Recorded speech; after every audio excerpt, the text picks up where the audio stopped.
Bismillahirrahmanirrahim. Assalamualaikum warahmatullahi wabarakatuh.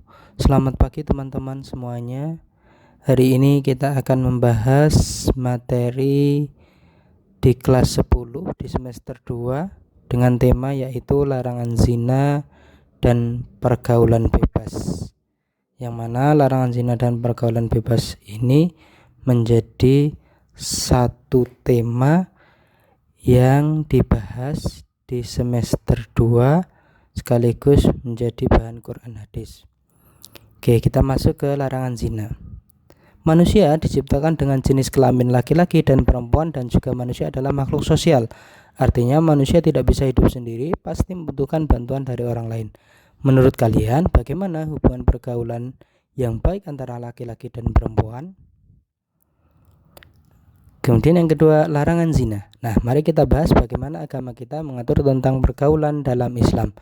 Namun sebelum itu, silakan berdiskusi dengan teman kalian tentang pergaulan dengan sebaya, yang lebih tua, dan dengan lawan jenis. Berikutnya, pergaulan dengan sebaya. Ini ada beberapa adab yang kita lakukan ketika kita bergaul dengan teman sebaya kita. Pertama, mungkin mengucapkan salam, berjabat tangan, saling bersenyum. Kemudian mengucapkan salam, hukumnya sunnah bagi umat Islam, dan menjawab salam hukumnya wajib. Kemudian menyambung tali silaturahmi dan seterusnya. Yang kedua, pergaulan dengan orang yang lebih tua. Tentu dengan orang yang lebih tua kita harus menghormati mereka dengan sepenuh hati, mengikuti nasihat mereka, mencontoh tingkah laku yang baik dari mereka sehingga bisa dijadikan pelajaran, memberikan salam, tidak berkata kasar, dan senantiasa mendoakan dalam keadaan baik. Kemudian pergaulan dengan lawan jenis. Nah, ini yang menjadi poin penting adalah dengan lawan jenis, menghindari berkholwat, berdua-duaan, karena yang ketiga adalah syaitan. Setan ini akan mengambil keuntungan ketika kita berkholwat.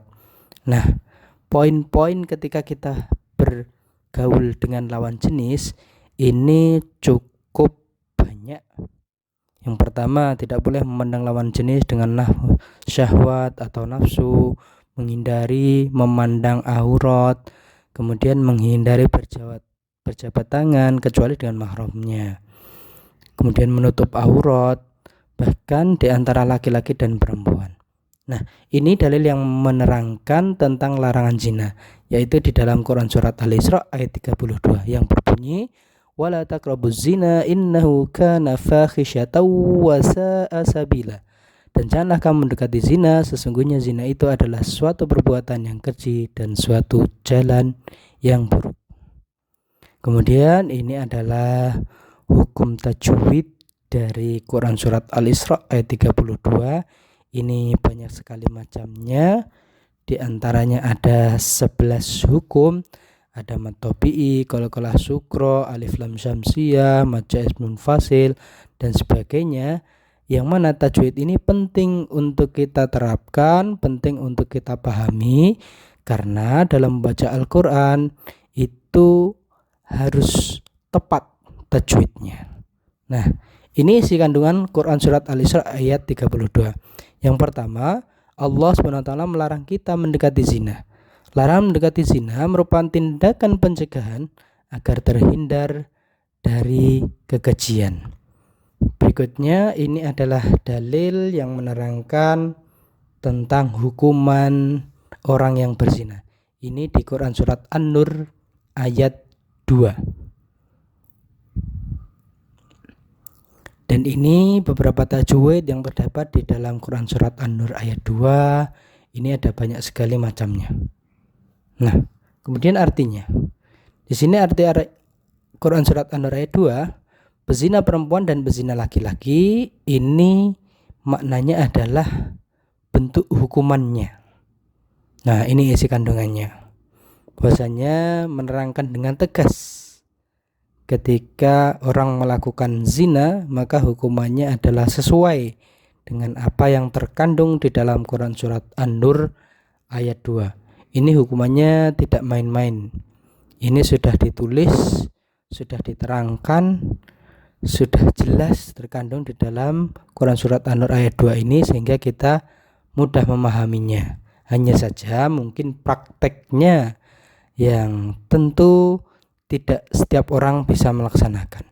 Nah, ini zina adalah hubungan antara laki-laki dan perempuan di luar catatan pernikahan yang sah, ilegal. Bahkan berpotensi zina itu ke dalam berbagai macam. Yang pertama ada muson, yang kedua ada ghairu muson. Kalau muson ini bagi yang sudah pernah menikah, kalau ghairu muson belum pernah. Dampaknya zina ini sangat banyak sekali. Tentu akan merusak keturunan, menimbulkan penyakit, kemudian banyak sekali yang mengakibatkan, utamanya adalah dosa besar. Nah, demikian materi yang bisa disampaikan, semoga bermanfaat. Assalamualaikum warahmatullahi